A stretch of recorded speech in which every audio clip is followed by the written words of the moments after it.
Please mute your mic, everyone.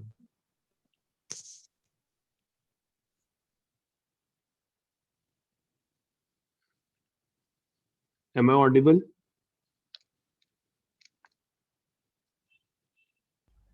Yes, sir. Right. So we are beginning with the thematic sessions, right? Firstly, let me convey the idea behind the thematic sessions because many of you are still confused as to what it is, right? So in the thematic sessions, we have just two objectives.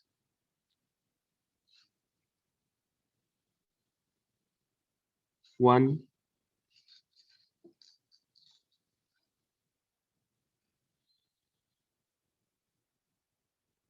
one second. Number one, what are the PYQs which has been asked and from what areas or what themes they have been asked, right? In this, we will try to see the questions as well as if it is an important thing, we'll be seeing the content also, right?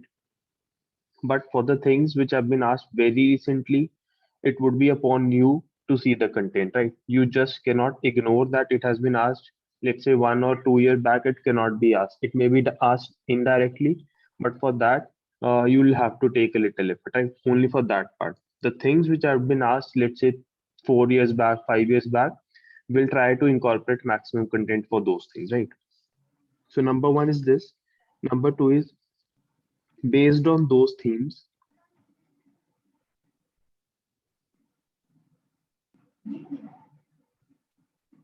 what are the probable areas or the questions which can come, right? I'm again saying probable because there is a possibility that nothing might come, right? But there is 60, 70, 75% possibility that things might be covered from here, right?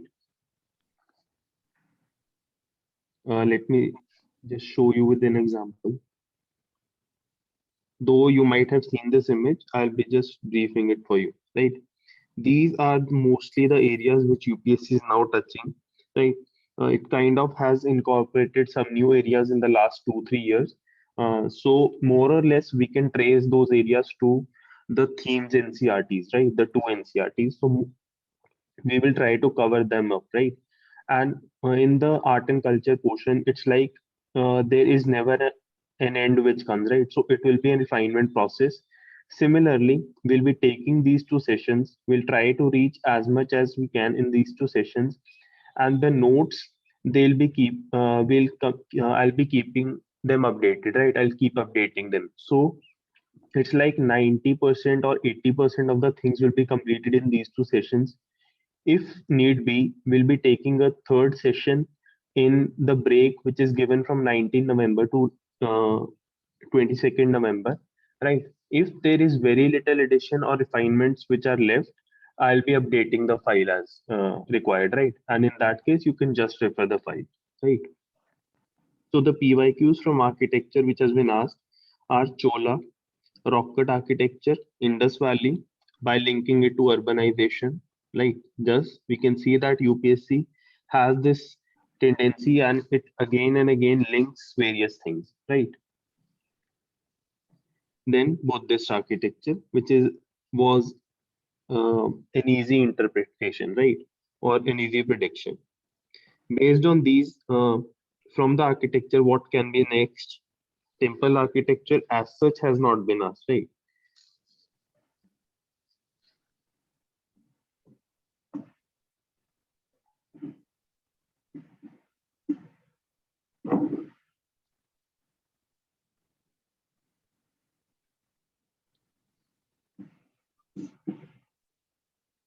Mosque, that is the medieval architecture, totally. Mosque, arcs, domes, minare, right? All these things.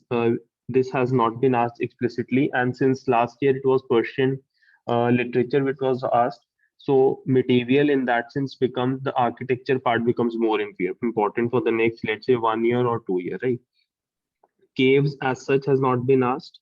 Uh, just here and there it has been touched, but not a very explicit question, right? A rock cut kind, the question, a general question on rock cut architecture has been asked, but not on the cave architecture, right? Then miscellaneous Buddhist and Jain. Basically, these all are incorporated in temple, mosque, and Jain and caves, right? But UPSC can give you that what are the salient features of the Buddhist or the Jain architecture which developed in the ancient or medieval period, right? And it can be a 10 mark or something like that, right? So Buddhist and Jain architecture, this needs to be emphasized uh, in a proper manner, in a specific manner also, right?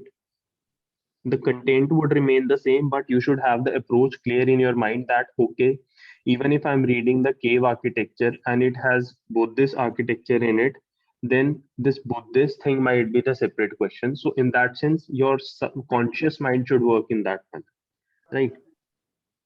Next is the literature part. Sangam literature has been. Please mute your mic, everyone.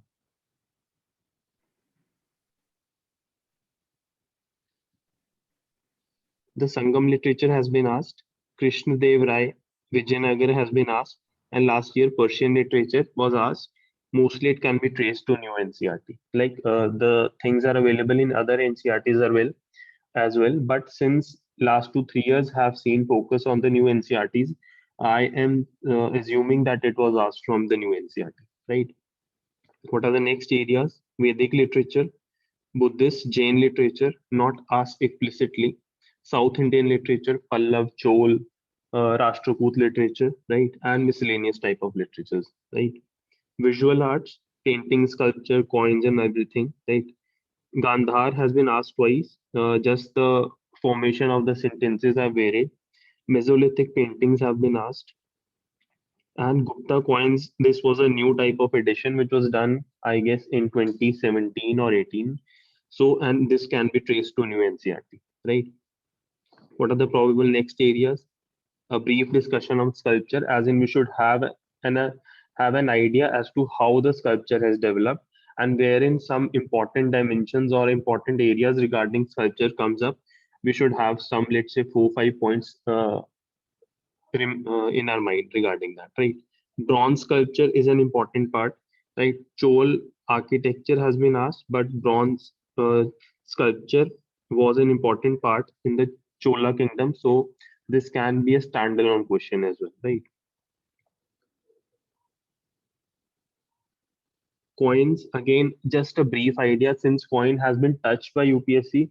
So it would be in our interest that if we can have just, let's say, half a page of information on how the coins and what was their significance and everything, right?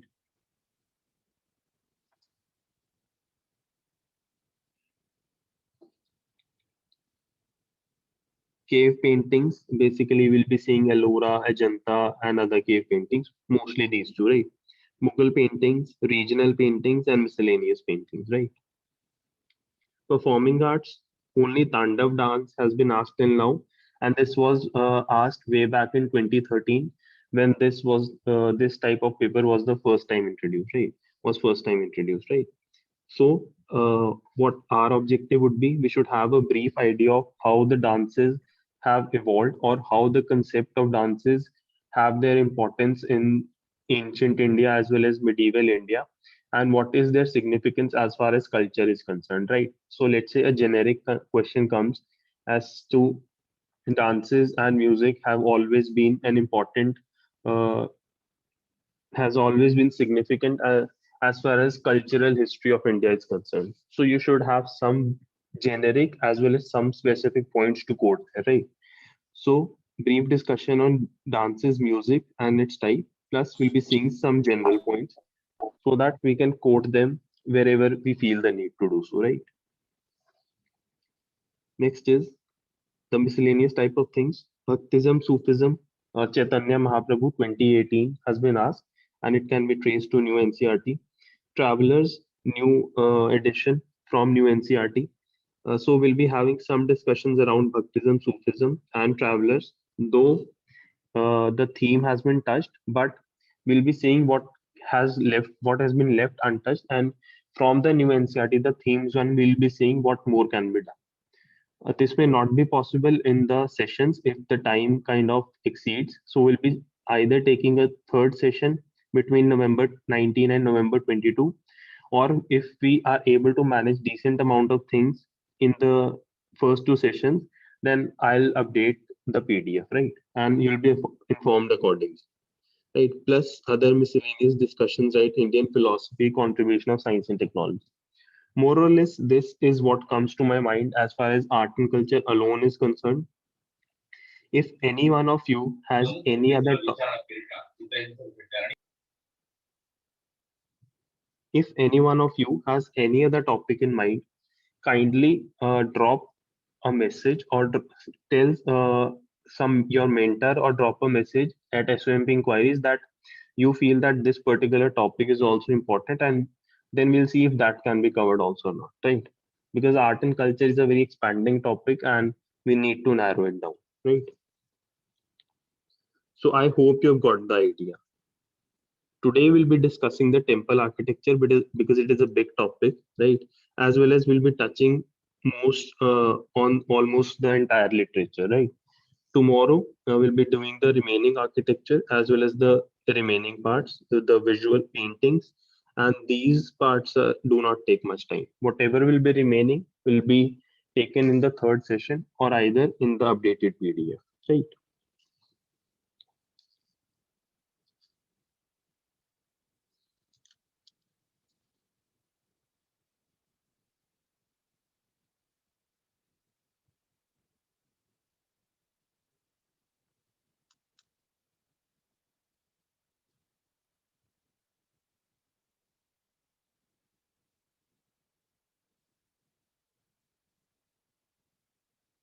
One second.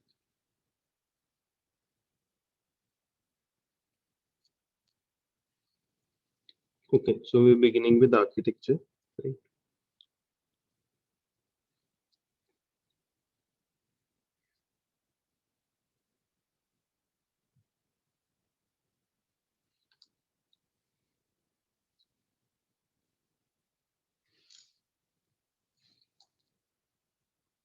These are the topics which have been asked, and now we are discussing temple architecture, right? You can, as far as temples are concerned, you can think on these dimensions: origin of temples, what are their specific features, you should have a broad idea of the location, the diagram of temples, the Nagara style, the Dravida style, and the basic diagram of temples, right? Plus any particular specific sculptures which are present in the temple. If you can frame your answer around these parts also, you would have a very dimension, you would have a very diverse answer as far as temples are concerned, right? So what is the beginning of temples? With Gupta period, due to gradual coming of Bhagavatism, people started worshipping images of Vishnu mostly, and some images of Shiva and Durga, right? You could say that there were images of Proto Shiva in Indus Valley civilization, but as far as the credible information is concerned, temple architecture had started from the Gupta period, right? So this would be our take that temple architecture started from Gupta period, right? Phases, temple architecture developed in various phases, right? It was a gradual progression from the flat roof monolithic temples, something like this. There was no roof, as in there was no this kind of thing, the shikhar kind of thing. It was flat. It was square in its base plan, right? To elaborate sculpted architecture, right? It developed in 5 stages, though this is not an important part. But let's say a question like this comes that temple architecture is not the development of temples in India, in ancient and medieval India, has not been a one time or a one time process, but rather it has developed in phases, right? So this would be the thing you should be writing, that it was firstly the flat roof, which came with a square shape. You'll be getting diagrams in the updated PDF. I couldn't add diagrams as of now, right? Plus there was low platform, as in if this was the entry to the temple, the platform to enter was very low, right? As the time increased, this platform increased,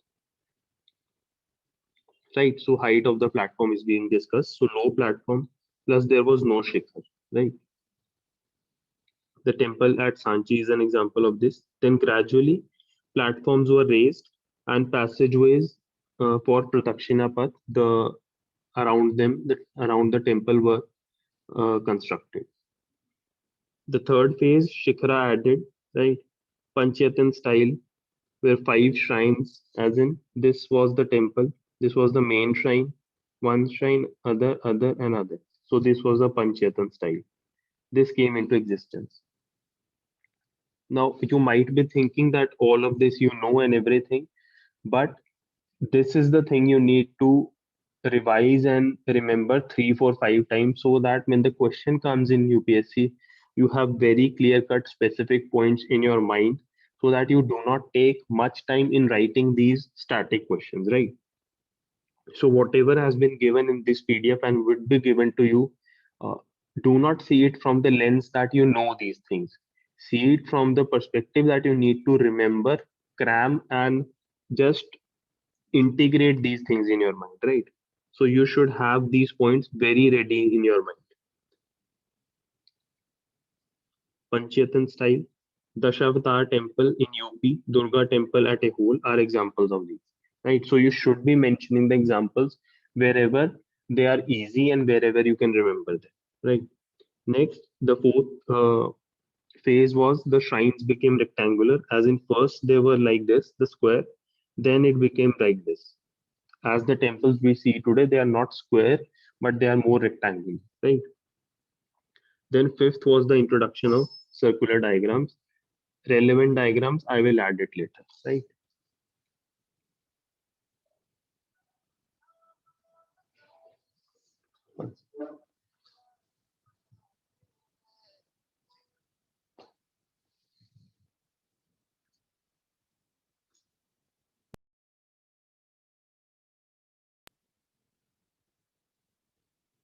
Just wait for a minute.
I'm sorry, there was an emergency. Right. Okay, so we discussed the how the gradually the temples evolved, right? Do not take it like this cannot be asked, right? Whatever has been included in this PDF can be used directly. It can be asked directly, or it can be used indirectly. So this is the minimum. This is the maximum you should be doing as far as these topics are concerned, right? Next is the Nagara style. The above this gradual progression of temples which has been discussed is the Nagara style, right? It started with the Gupta period, then it developed in the post-Gupta period, and then it continued till the early medieval India, let's say till 800 AD and 1000 AD, something like that, right? The structure, the general structure, though a diagram will be included, and you might have seen that diagram in your prelim preparation as well. There is a mandap, a long hall kind of thing. Then the Garbhagriha, the sanctum sanctorum, right, where the deity is placed. The Shikhar, the mountain-like spire, right. Variations of Shikhar are Rekha type of Shikhar, Famsana, Vallabhi type of Shikhar. It is not that these will be asked, but to enrich your answers, if you can remember this thing, that kind of can add value, some value to your answer, right? Yes, someone was saying something in the comment, right? Uh, whatever you think is probable or whatever you think has been not been dealt in these, please message at the inquiries or message either of your mentors so that we can have some database of those things, right? Whatever topics come in your mind, right? Then Vahan, there is the vehicle of the main deity, plus the Amalak, the round type of thing which is above the Shikra. That is the broad structure. You should have these things in mind as well as you should be practicing the diagram of the major structure, right? Another important feature, there were no water tanks, plus they were built on raised platforms. These platforms would be missing in the Dravidian type of architecture, but they were very prominent in the Nagara style of architecture. Pillared approach, there were multiple pillars, right? Like this. Let's say, one second.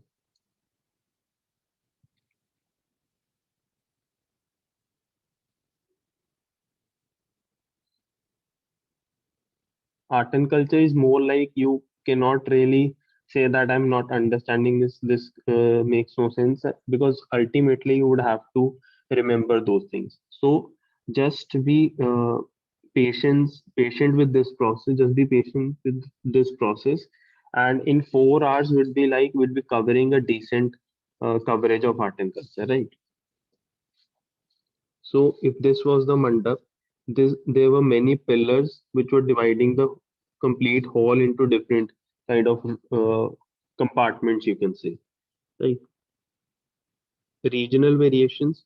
Now this is another important question. Question can be framed like Nagara style was not a uniform style, but rather it developed in a regional manner, right? Something like this. What are the regional manners? Three regional variations. Number one, Odisha, Gujarat, and number three in Madhya Pradesh. So number one, Odisha, it was by the Ganga dynasty, where the Shikhar was called Deol, plus Mandap was called Jagmohan. The specific feature of this kind was that it has lavishly decorated exterior walls. Plus, there was a square plan instead of a rectangular plan.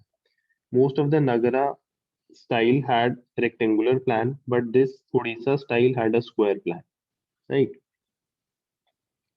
Boundary walls, like we'll see in Dravidian architecture, they were present in the Odisha Nagara style architecture. So these are 3-4 points you can remember. The examples, Jagannath Puri temple, where you find images of Krishna, Balram, Subhadra, right? Chaitanya Mahaprabhu was associated with this temple. It is also called White Pagoda, right? So whatever specific facts, the easy facts you can remember, they would act as the answer enrichment for you, right? Then the Sun Temple at Konark, it is called the Black Pagoda, right? The second regional variation is the Khajuraho Temple. This is a World Heritage Site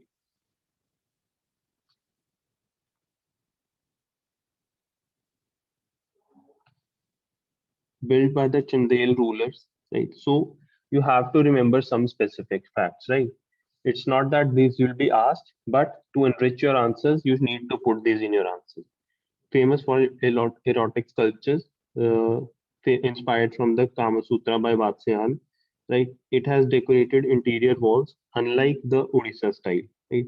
It has Hindu and Jain temples within it, Panchayatan style, built on relatively raised platform. Whatever 2-3 points you can manage, I've written 4 points, but whatever 2-3 points you can remember, just keep on revising them again and again, right? The example, Kandaria Mahadev temple dedicated to Lord Shiva and Lakshman temple, right? The third school is the Solanki school in Gujarat and Rajasthan, also known as the Maru Gurjar style. Maru is like the Marusthal or the desert area, and Gurjar is basically Gujarat, right? Solanki rulers, devoid of any type of carvings. You can find torans, which are decorated gateways, right? And the prominent feature here is that you would find sun temples here, right? So, if you remember this much about the Nagara style along with the diagram, you are good to go, right? Next is the Dravida type of architecture, the temple architecture, origin during the Pallava dynasty, 6th to 9th century AD. Features high boundary walls, unlike the Nagara style. Gopurams or large gateways were found like this, like this, like this, and a prominent feature of the Dravidian style was that you would find gateways on all the four corners, right? Unlike, let's say, one corner which was found in the Nagara style, right? Then the spire here was called Viman instead of Shikhar. You would find a water body which had ritual bath and functional purposes. There were no platforms as we find in the Nagara style, like I told you earlier. Plus, you could see Dwarpal, Yaksh, Yakshini on entry walls, right? Panchayatan style was also found here. So you can see there were some similarities as well as some differences. So this can be asked. Nagara and Dravida were both compare and contrast the Nagara style. Of course, this is a very simple statement as far as mains is concerned, but you get right what could be the content which could be asked from you. Right. Then we see the specifics. Right.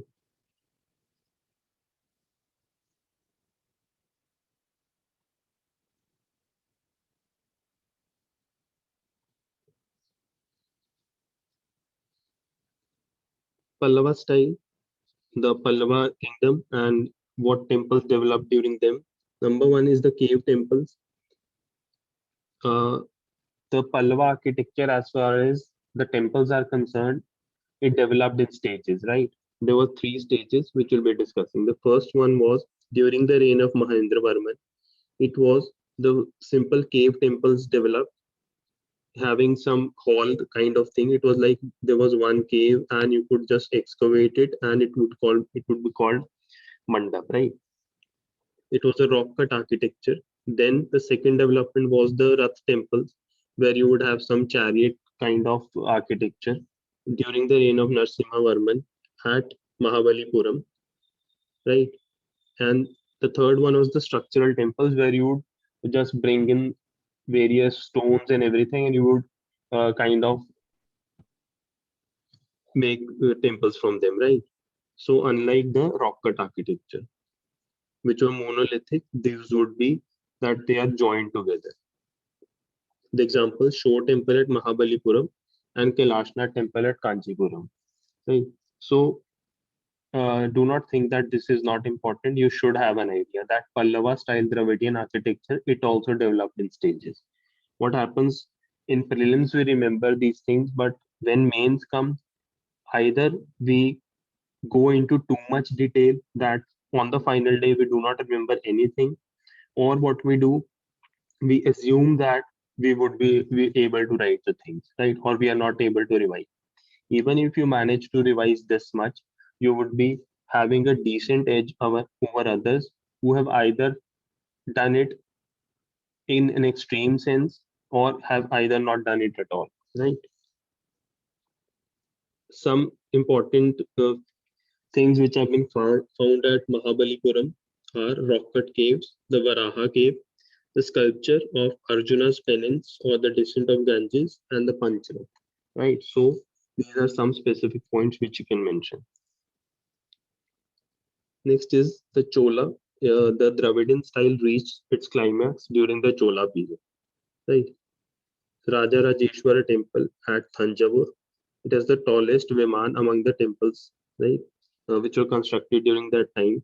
And the Viman was a sign that it showed kind of the power or the prosperity of the king, right? It showed the prestige of the king.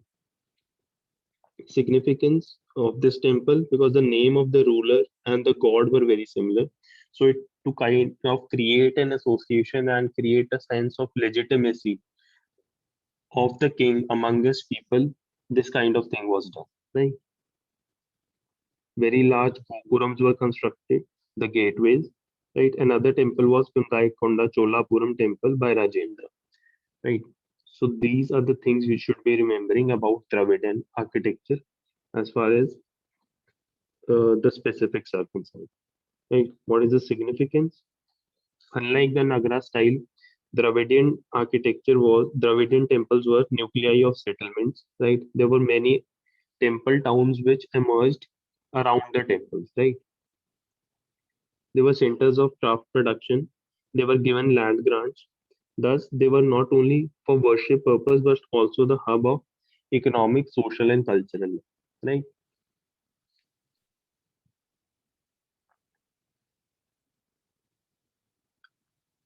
It's not that you do not know anything of this, but it's just that you need some refinements and some revision so that at least from the static point of view, your work is optimized. Right.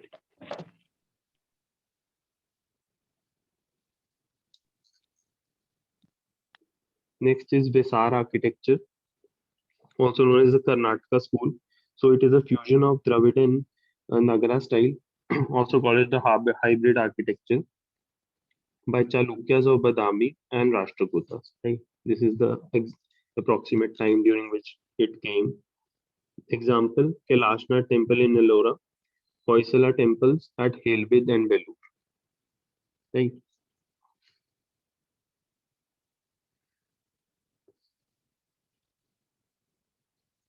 Nagara influence. What was the Nagara influence in the Vesar architecture? The curvilinear shikhar as well as the square base. What was the Dravida influence? The intricate carvings, the sculptures, the design of the Viman. Like stepped Vimans were found in some temples. So this, right? Example, this Kailashnath temple, the temples at Helbid and Belur, and another one is Lathkan temple at Ehu. Right. Other temples, Hoysala, Hoysala temples near Mysore. The important places, Helbid and Belur. Right. Important point regarding the Hoysala art that it was formed in a stellate plan. Right. Lesser in height, of course, not this much to be remembered, but I've just mentioned that even if you remember which time Hoysala architecture developed, where are the places, and just remember that stellate plan was followed, and just could draw a diagram there like this, and this was the main shrine, and these were the other shrine, even that would be enough, right? Hoysaleshwar temple at Helbel, right? Next, Vijayanagar temple. Vijayanagar architecture. This thing is important because Vijayanagar has been asked as far as literature is concerned, but it has not been asked as far as architecture is concerned. So this can be a potential question, right? In a 10 marker, if they want to ask, this they can ask, right? Major center Hampi, right? It combined the features of Chola, Hoysala, Panda, and Chalukya, and they were also influenced by the Deccan Sultanates, the Bijapur Golconda region, right, and the Bahmani kingdoms. They were influenced by those also, right? Features extremely large gateways, which they called Rai Gopurams. They had musical pillars. Kalyan Mandap. The mandap was large, the hall, and it was known as Kalyan Mandap. Right? Elaborate boundaries around the temples. Horse images were found, and there were many secular buildings. Uh, Secular buildings mean that mostly buildings of all the religions or all the prominent religions of that time were found. Right? Example: Vithal Swami Temple, Virupaksha Temple, and Lotus Mahal. Right?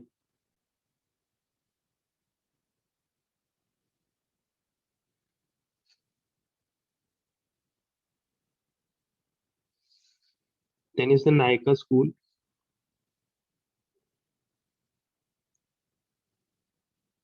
or also known as the Madurai school, which developed in 16th to 17th century CE. It was very similar to the Dravidian style. What was the unique feature? It has huge corridors or prakams, right? Large gopurams. Example, Meenakshi temple. So you should just have an idea of, let's say, a one-liner or a two-liner idea of these side topics, right? The major focus would be on the evolution of Nagara style, right? And the examples of Dravidian style, plus Vijayanagar style. Next is the Pala Sena and Sena school temples. Pala, this year, 2020, it has been asked, right? But from a general perspective of Buddhism, right? As far as temples are concerned, they built Buddhist viharas, chaityas, and stupas, right? The style, their style was adopted by Mughal rulers, like their Bangla dome style was adopted, and universities of Nalanda and Vikramshila, they were kind of quite prominent in their building, right? Building them, right? Next is the Sena school. Of course, they built Hindu and Buddhist architecture. Just for your reference, I've included so that you just have a broad idea as to okay, this was the development. How much you can remember? This is the maximum you should remember from as far as temple is concerned. But let's say you're not able to do, you can trim, let's say, 10% of the things. Then it has sloping roof, and this was important style. Example, Siddheshwar Mahadev temple. Some temples outside India, if you want to, let's say, open another dimension as far as temples are concerned, in the answer you can do so, right? The Angkor Wat temple in Cambodia, Hindu temple, due to influence of Chola dynasties and other dynasties. The Pashupatinath temple in Kathmandu, and the Anand temple in Bagan, Myanmar, and Aditya Sen temple of Multan, right? These kind of had influence, which were they were kind of influenced by the kingdoms which were ruling or the styles which were being developed in India, right? So you could just mention this, right? Anyone, any doubt in this discussion? Any content related doubt or any specific doubt? Any general doubt?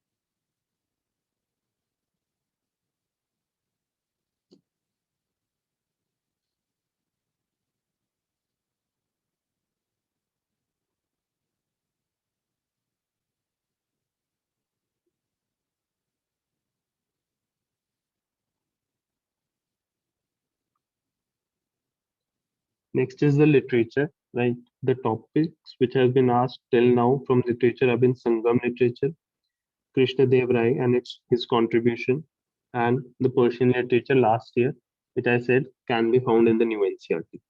Right? Now, next topics based on the theme of literature, which can be asked, and literature has explicitly been mentioned in the syllabus as well, right?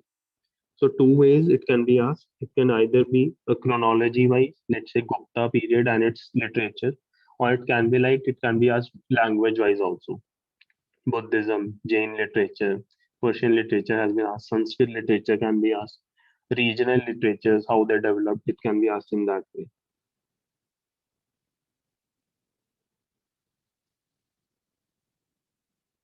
Right. So, firstly, we'll be discussing the Vedic literature.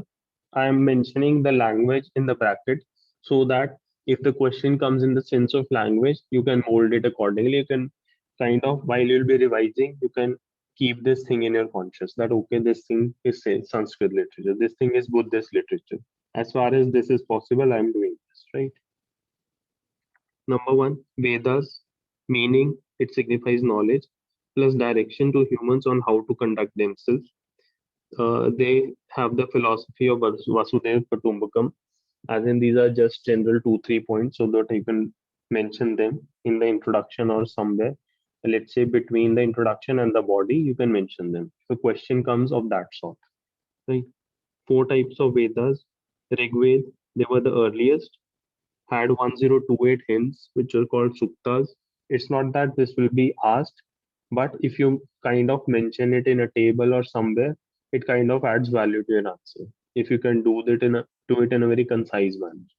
Right? The hymns were sung in the praise of gods like Indra, Agni, Usha, Aditi for seeking godly pleasures, or which is called Som. Right? Next is the Yajurved, which detailed the rules to be observed at the time of sacrifice. Right? Somved, just one line if you can remember for the final examination, that would also be enough. Right? Somved, it is a tune for the purpose of chants during sacrifice. Basically, what tune you would be following while you would be chanting. Right? This was mentioned in the Samved. I'm not sorry, it is not Somved, it is Samved. Right? Origin of Indian music is traced to the Samved. Atharvaveda, charms and spells to ward off evil. Right? As of now, this much is important. This much is enough. But if I feel that any other point I get which is important or which can be categorized in this optimized manner, I'll be adding to it, and I'll let you know whether I've added anything or not. Right. So if any PDF is updated, you will also be updated about it. Right. So be rest assured about that thing, that what if I miss the things and they are updated. If anything is updated in the PDF, you will be updated about that thing as well, right? Brahmanas, they're basically the treatises related to prayer and sacrificial ceremony, right? These are one-liners which are the maximum you need to remember. In prelims, you remember these are the types of Brahmanas, and specifically all those. Okay, in this type, this is the second subtype. Then you remember what has been told in this type of thing. But as far as mains is concerned, it should be like you should just have that 150 word idea as to what you will be writing when this type of question is indirectly asked. Right? Very rare that they would ask a question. They would ask a question on Vedic literature. If they would ask, it would be somewhere indirectly, and more or less it would be a question on Sanskrit literature. Right? The language only UPSC knows, but the content would be this, right? Next is Upanishads, the philosophical texts which talk about soul, absolute, origin of world, mysteries of nature. Right? Aranyakas, forest books, which talk about rites, rituals, sacrifices, and mysticism. Right?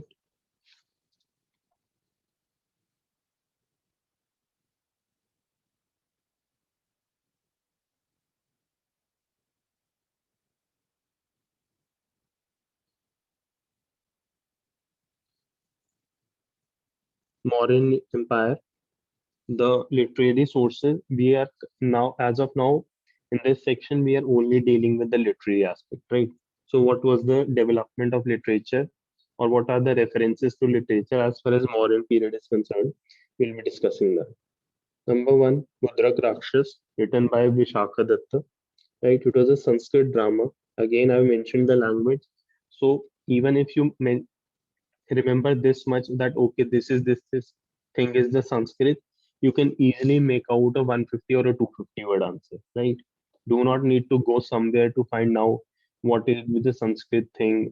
They have been not been mentioned in the notes. If you read these notes 2 3 times, they are kind of sufficient for you to answer most of the questions as far as these themes are concerned. Of course, there can be, let's say, if UPSC wants to ask something very unusual, it can ask, but more or less things should fall in place if this thing is done. Right? Written during the Gupta period. This was a text which was written during the Gupta period, but it also talked about Maurya period, right? About how Chandragupta Maurya and Kautilya overthrew Nandas and also about the socio-economic conditions, right?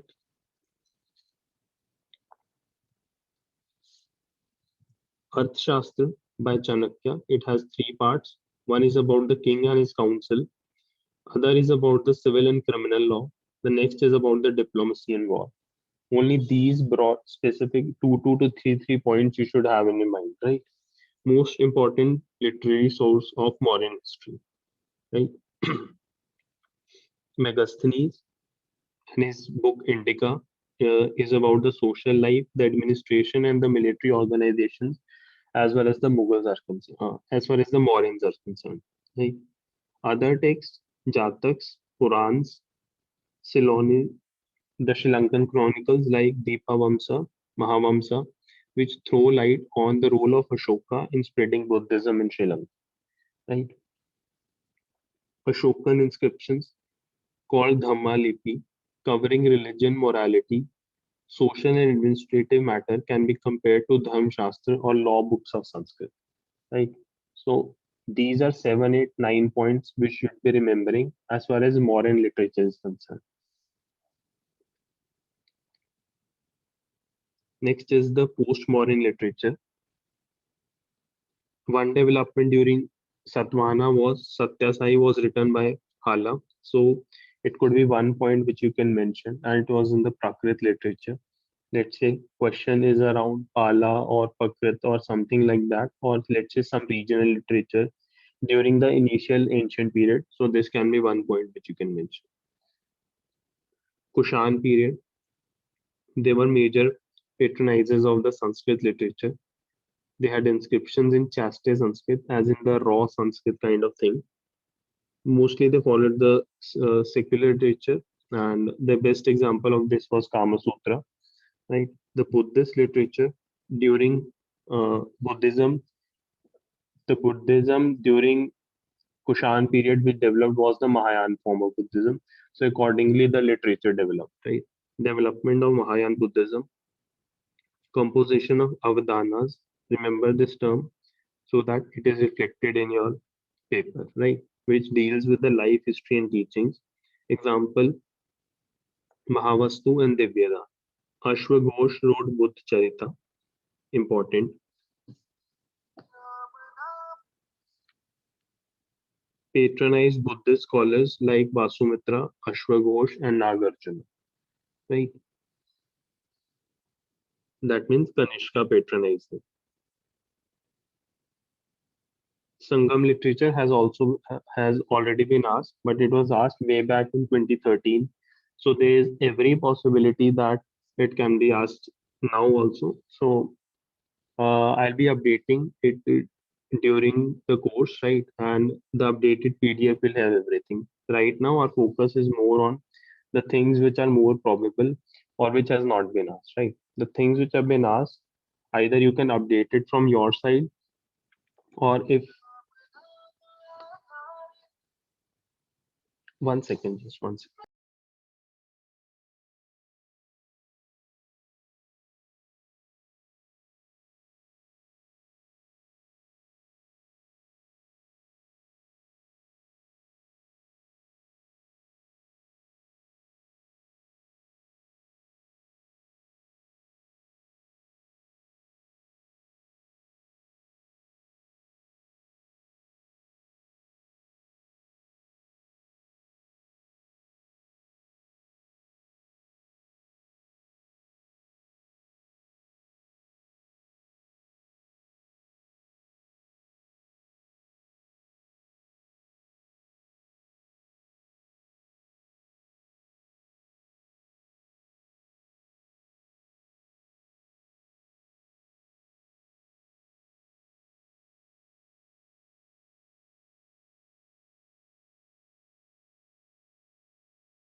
So Sangam literature has already been asked, right? But it can be asked, right? Next is the Gupta literature.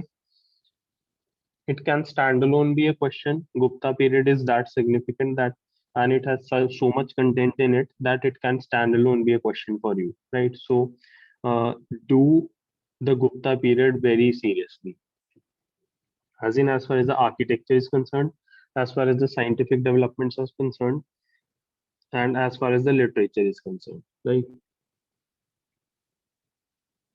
Sources, as in what are the sources which tell us about the Gupta period? The Puranas tell us, which tell us about the genealogy of Guptas.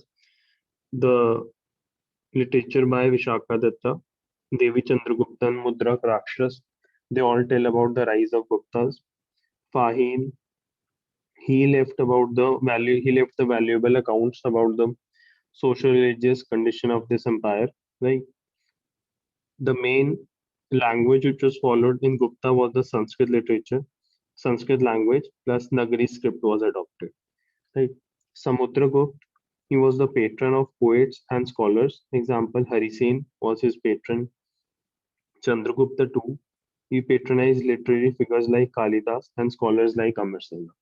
Right? So these are easy and important points which you can remember, which you can actually write in mains examination. Right? Kumaragupta, he laid the foundation of Nalanda University. Major literature, just remember 4, 5 which you can remember. Kalidas and his works, Abhijan Shakuntalam, Malvika Agnimitra, Vikramavasya, Raghu Vamsa, and whatever you can remember, Meghdut. Right? Shudrak wrote Mrichkatika. Bharavi wrote Kiritarjuniya, which was a story of conflict between Arjuna and Shiva. Vishnu Sharma, Panchtantra stories. Amar Simha wrote Amarkosh. Again, this is Buddhist, right? So the language also you should be having along with the kingdom, the language thing also you should be having in your mind, right?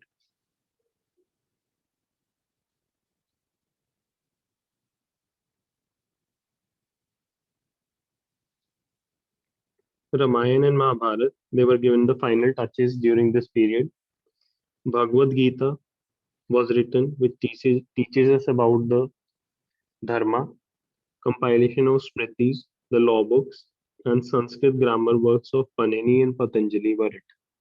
Right? So remember as much as you can, 4, 5 points should be in your mind. The scientific literature which was written during this period, Aryabhatta wrote Aryabhatiya, right? Around he was an astronomer and moreover had knowledge about astronomy and was a mathematician. Right?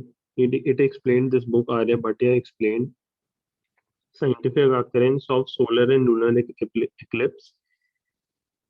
He was the first to declare that Earth was spherical and also had the knowledge of zero and the decimal system. Right? He calculated the position of planets. As in, these are 3, 4 specific points which you can actually keep in mind and then replicate in the mains examination. Right?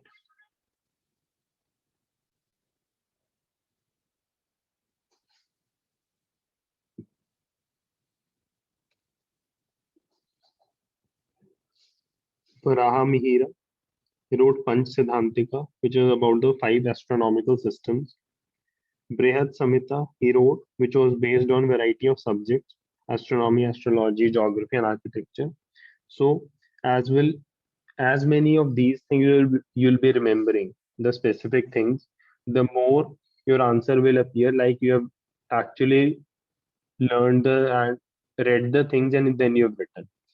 These would make your answer like go from let's say 5 marks to 8 or 8.5 in a 15 marker, or let's say from a 3 to a 6 in a 10 marker, right? So do not be in a myth kind of thing that this thing is not important.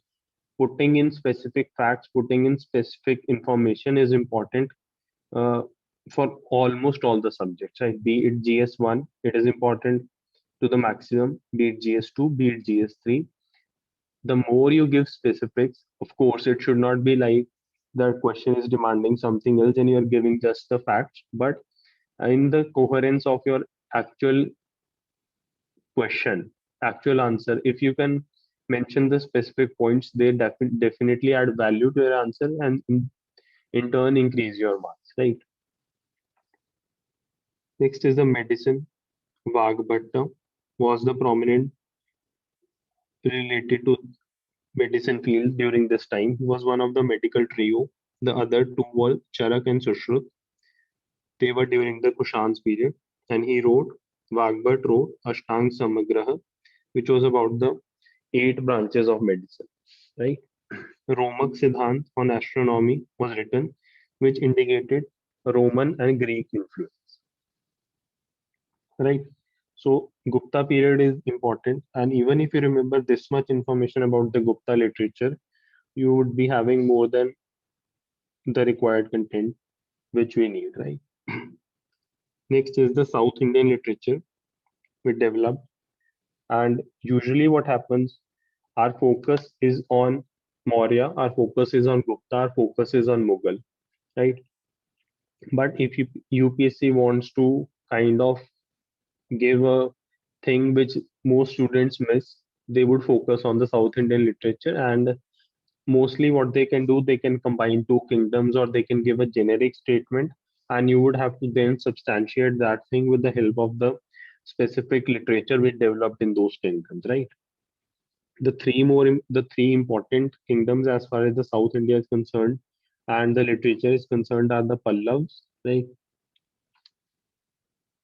Pallavs, Cholas, and Rashtrakutas. There was lesser development of literature as far as Chalukyas are concerned. Right? Chalukyas were more prominent for their architectural development. So, Pallav, main language Sanskrit. They were the great patrons of language and literature as well as education. Kanchi was an ancient center of learning. Dharampal, the head of Nalanda University, belonged to Kanchi. Sanskrit scholar Dandin adorned Rajasimha court, the one of the Pallav rulers. Mahendravarman I wrote Mata Vilas Prahasanam, right? Remember these specific things. Devaram were composed by Nayanars and Nalayara Divya Prabandham were composed by Alvars, the religious literature of that period, right? Basically relating to the Bhakti period.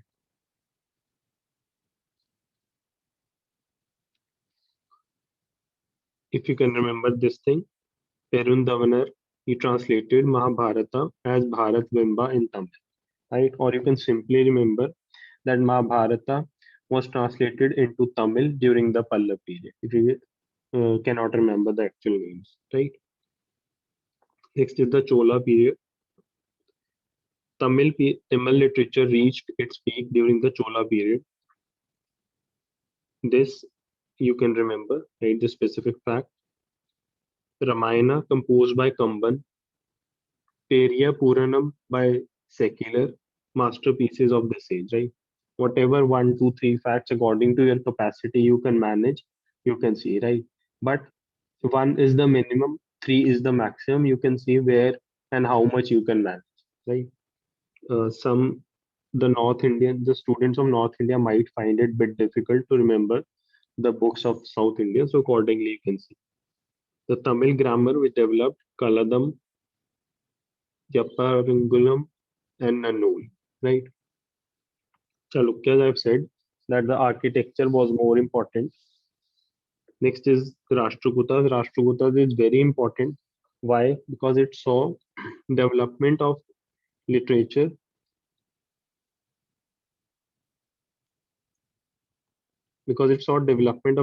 in Sanskrit, in Jain, and in Kannada. In fact, Kannada literature saw its beginning during the Rashtrakuta period.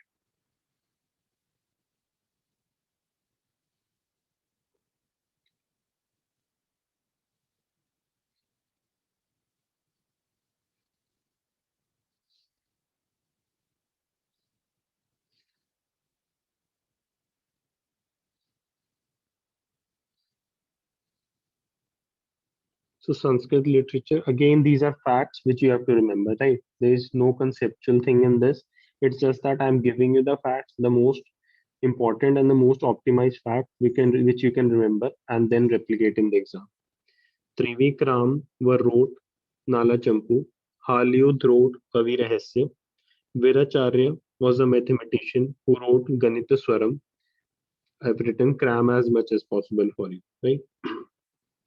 Jain literature flourished. Now, this is an important part. If the question is on Jain literature, the mention of Rashtrakuta should come in your answer, right? I'll be trying to segregate Jain and Buddhist separately as well. But for now, you should remember that language wise, also, you have to see this document. Where is Sanskrit? Where is Buddhist? Where is Jain? And then you can kind of segregate it accordingly to yourself, right? Accordingly. Jain literature flourished. Amog Varsha patronized Jain scholar. He was one of the Rashtrakuta kings. Jina Sena composed Parsva Bhutia. Parsva was one of the uh, Jain Tirthankars, right? Gunabhadra wrote Adi Puran about the various Jain saints, right? So these three you can remember. Kannada literature saw its beginning during the Rashtrakuta period. Kavi Rajamar was written by Amog Varsha. It is the first poetic work in Canada, Kannada. Pampa was one of the Kannada poets. He wrote Vikram Sena Vijaya. Puna was another Kannada poet. He wrote Santipura. I know these are difficult, but even if you manage this much, you'd be having a good content with yours, with you.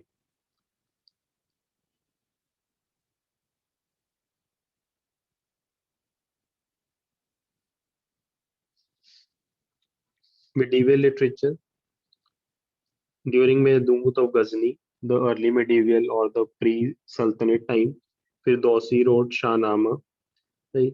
The Delhi Sultanate period, they were great patronizers of learning and literature.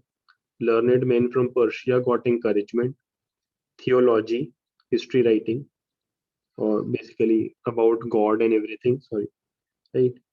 Poetry and history were encouraged. History writing was encouraged. Sanskrit and Persian were the important link languages for conversation during this age, right? During the Sultanate period. Urdu also developed during this period, and once I'll refine this document, I'll be updating that also, right? But for now, this much is also, if you can remember, this much is also sufficient, right? Regional languages, Hindi, Chand Bardai was the famous poet. Bengali literature developed. Bhakti cult led to development of Gujarati and Marathi. Vijayanagar kingdom came and due to that developed they patronized Telugu and Kannada. Kalhan by Raja Tarangini. Kalhan wrote Raja Tarangini, right? About the Jammu Kashmir kings.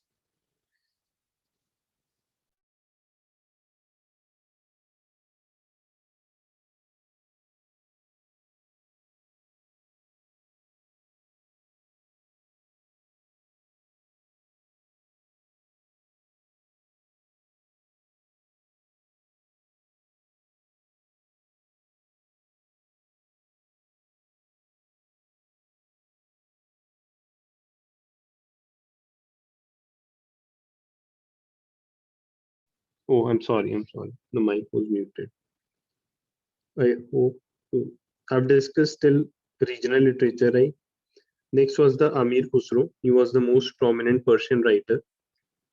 He created a new style of poetry called the Sabak-e-Hindi or Indian style, wrote Hindi verses, wrote the book Khazanul Fatu, which speaks about Alauddin conquest, Alauddin Khilji's conquest, and also he authored Tughlaqnama. Amir Khusro had also important role as far as the music and its development is concerned during that period. Right? Minhas Siraj, he wrote Tabaqat-e-Nasri about the general history of Muslim dynasties up to 1260. Right? Zia Naqshbandi wrote Tutu-Nama or the Book of Parrot. He was the first to translate Sanskrit stories into Persian. Now, these are just facts. You should So remember, you should read, revise it 3, 4 times, and as the question demands, this is the area from your content, from where your content would be developed. Anything apart from this, if I feel important, I'll include that, right? Parani, he wrote Tariq-e-Firoz Shahi, which contains Tughlaq dynasty history. Travelers and their literature. One is Al-Biruni, the others, uh, once I'll be looking up the themes to NCRT, that I'll be updating, right? Because the themes has the travelers part and more or less a very comprehensive coverage. So from there, I would be updating that. Vijayanagar, it has been asked in 2016, but 2016 is like 5 years from now, and there is every possibility that a question centered around Vijayanagar, its impact, its role in architecture, and its important architecture and in literature can be asked, right? If they ask, let's say, a 15 marker or something like that. Literary sources: Krishnadev Rai's Amyukta Mallada, Ganga Devi's Madhur Vijayam, Vedana's Manu Charitram. Krishnadev Rai and his court had important patrons which were known as Ashtadiggaj. The Krishnadev Rai himself was known as Andhra Bhoj. Right? Among the Ashtadiggaj, the important ones were the most important one among them was Vedana. His work was Manu Charitra and Hari Kathasara. Right? All these names, as much as you can remember, according to your capacity, it is on you. Tenali Rama, he was the important one of the eminent scholars during the reign of Krishnadev Rai. Right? Amyukta Malada himself was it itself was written by Krishnadev Rai, which was a Telugu work. Language has come here. Right? Jambavati Kalyanam, the Sanskrit work was written by him, and Usha Parinayan, another Sanskrit work written by him. Right? So even if you remember this much about the Vijayanagar literature, even this much is sufficient.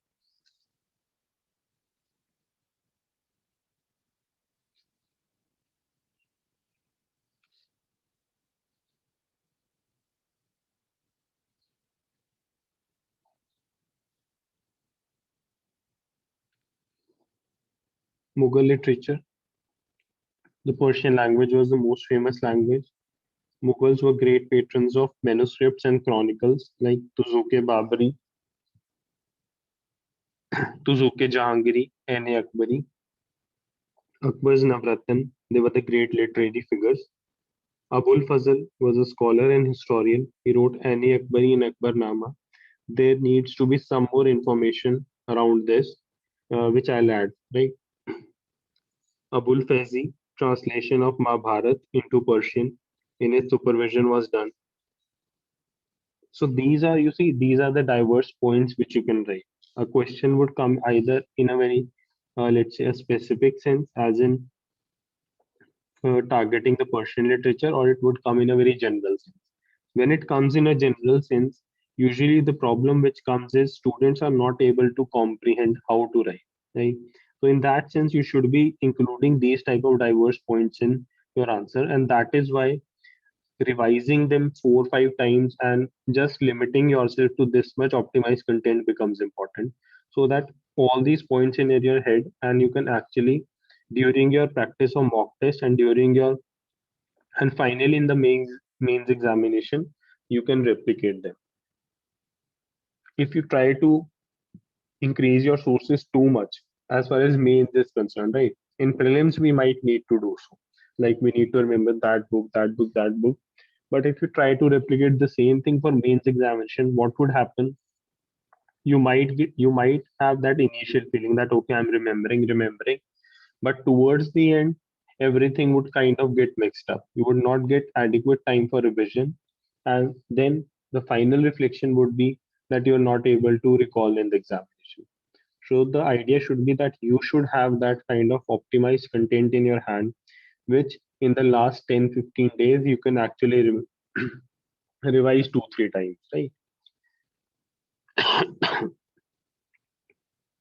Next, during the Shah Jahan reign, the Panchanama was written by Abdul Hamid Lohari.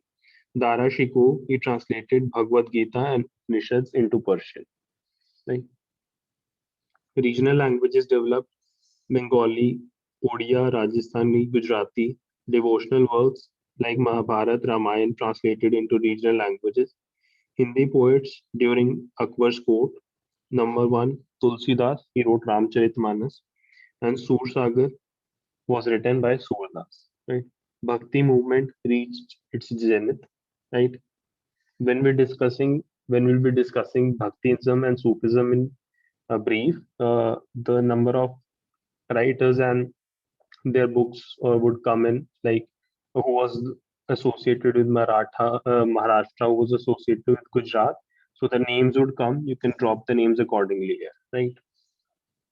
So this is more or less sufficient as far as literature is concerned, as far as temple architecture is concerned. And these were two big topics. Today we'll be restricting ourselves to these topics. Like tomorrow we'll be discussing paintings, the remaining architecture, and some of the smaller topics like dances, music, uh, travelers, and Bhaktism, Sufism. Right? Anyone, any doubt in all this? Anything or any general doubt anyone having?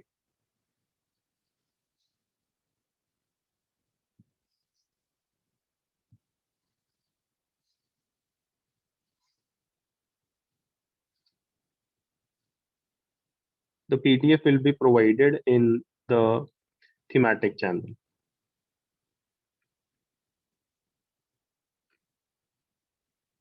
Just after this class ends, the PDF will be provided.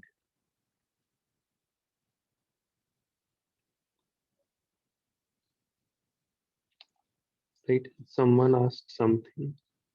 See, if you do not have any doubt and you feel you are clear on everything and you are writing mains 21, it would be in your own interest to just exit the session and go and study whatever you want to. The idea is not to claim two sessions and then conduct the session for 2 hours. The idea is to give you the maximum amount of information in the minimum time possible, right? Save your time and go and do what is required, right?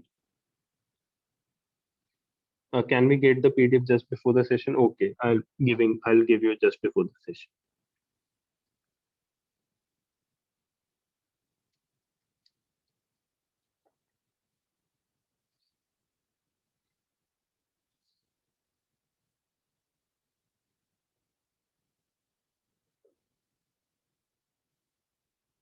Evolution aspect we discussed now, as far as the firstly was the cave temple, then the Rath temple, the structural temple. As far as mains is concerned, the information which was provided to here would itself cover, let's say, zero point 0.5 pages or 0.75 pages. So that much is important, right? That much is enough. In 200 word, 10 mark answer is the need for any analysis also. That would depend on the question, right? If they are asking critically examine or analyze or something, so that would need analysis.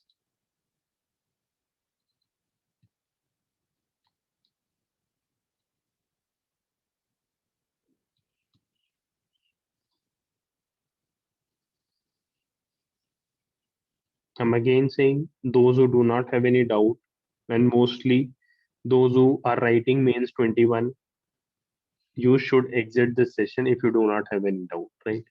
It is of no use if you just keep on uh, continuing here and without any output, right? Go and study whatever you want.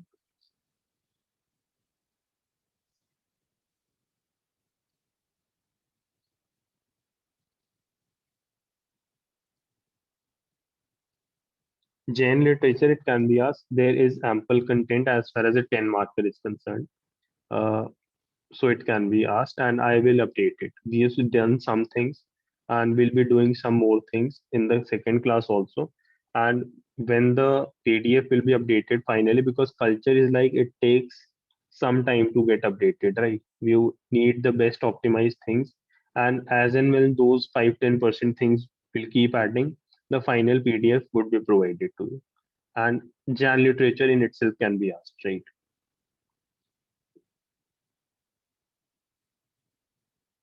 In my opinion, you do not need any other information. Even if you remember and revise and practice this much information, as far as these topics are concerned, you are good to go.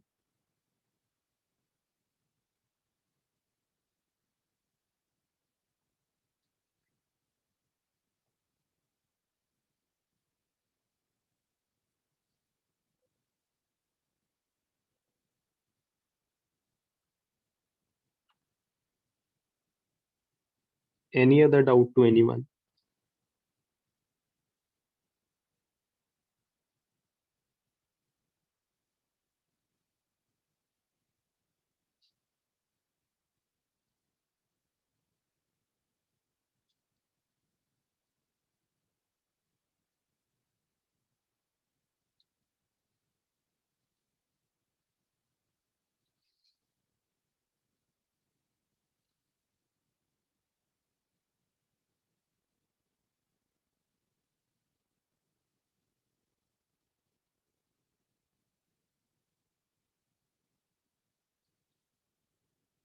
Okay, I think don't doubt. I am ending the meeting, right?